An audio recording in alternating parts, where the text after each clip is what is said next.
Hi, I'm Dan Aubuchon, and welcome back to the Joy of Tennis Teaching.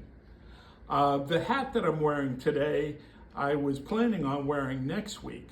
Right now in the U.S., Major League Baseball is holding the World Series, the championship of baseball. And the New York Yankees are playing the Los Angeles Dodgers.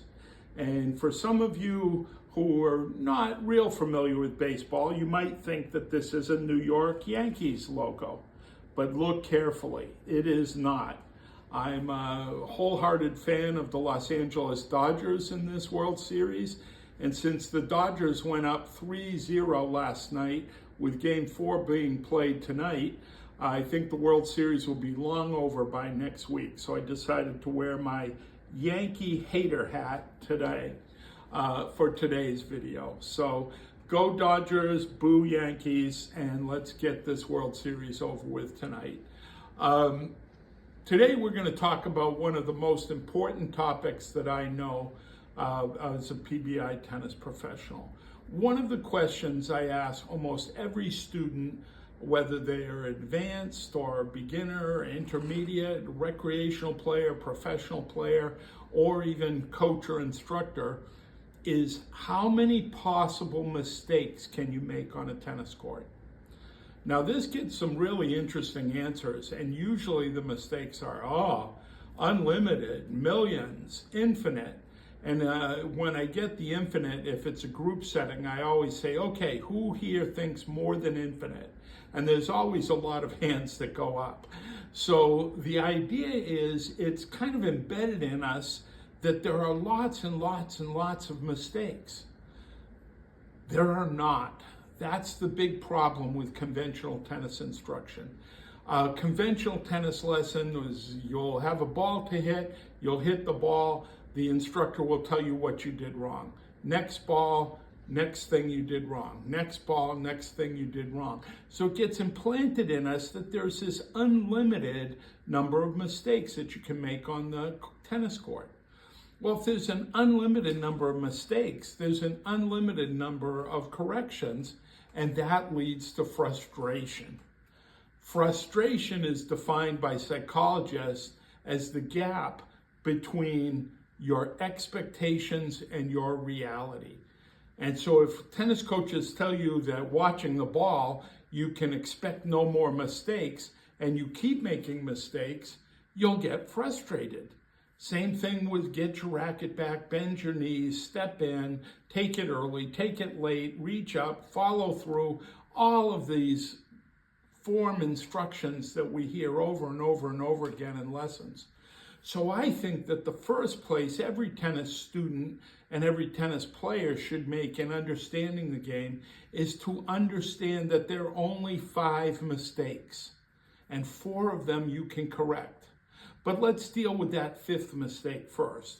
The 5th mistake is missing the ball completely or mishitting it, making very bad contact with the ball. And let's not worry about that. If you're missing the ball completely, you've got a hand-eye coordination problem. And there are ways we can get around that and teach you how to do better. If you're a more advanced player and you're mishitting the ball regularly, you're making the hand-eye coordination problem too difficult because you're probably taking too big, too fast a swing on a very difficult ball. So those are the problems that we can take care of with other types of instruction. But let's say you're a normal tennis player and you hit the ball, but you make mistakes. And what's a mistake? A mistake is a ball in the net, a ball long over the baseline, a ball out to the right, and a ball out to the left. Those are the mistakes that you make on a tennis court. Everything else is in. And if it's in, it's not a mistake. Do not get fooled by the form issues. Form is not a fundamental. Mistakes are what we need to avoid as a tennis player. Every tennis player has different form, different style, different ways of hitting the ball, but the fundamentals that create and control mistakes are the same for all of us. Now, the most common mistakes are in the net and long. I heard the great tennis coach Dennis Van der Meer once say that 90% of all tennis mistakes are either in the net or long. I don't know where Dennis got his stats, but I don't think he was far off. In the net and long is controlled by the angle of your racket at impact.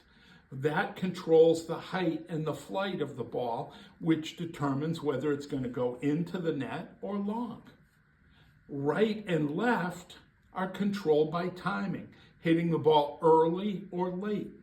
Since we started off talking about baseball, think of it like a baseball player hitting a foul ball. If he's a right-handed batter and he swings too early, he will pull the ball too far to the left.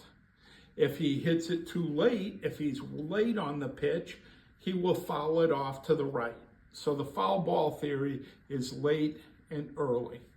And those are the 4 mistakes. If you can control the angle of your racket, which is the fundamental of using the opposite hand, or if you can control the timing of when you hit, early or later, you can control the direction of the ball. I was watching a good friend and our student, Scott Cameron, who was on the video quite recently, when he was a hitting partner at the BNP, and he was hitting with a top player. And this player kept making mistakes wide.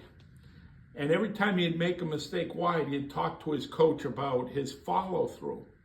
And it became very obvious to me that this player did not understand early and late.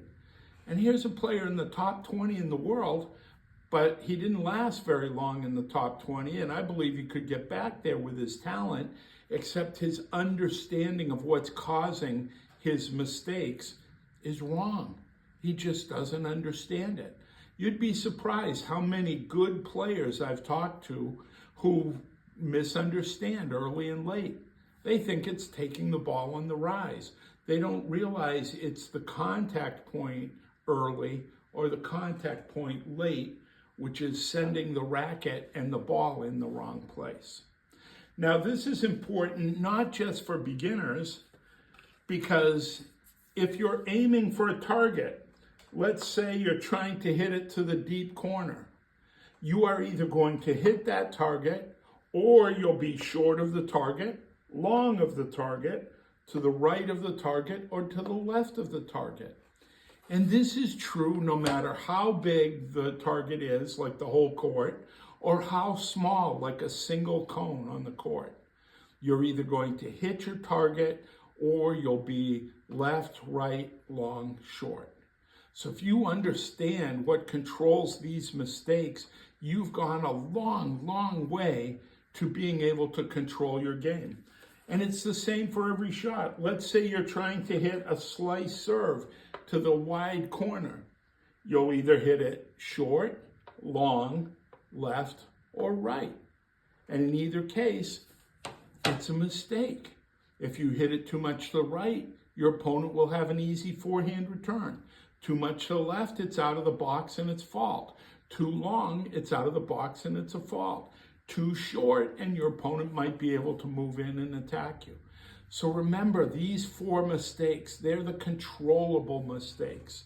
And that's when you'll be on your way to being able to play a more joyful game. Because if you eliminate the mistakes, you eliminate frustration. And when you've eliminated frustration, you've opened the door to joy. Thanks very much, and we'll see you next week.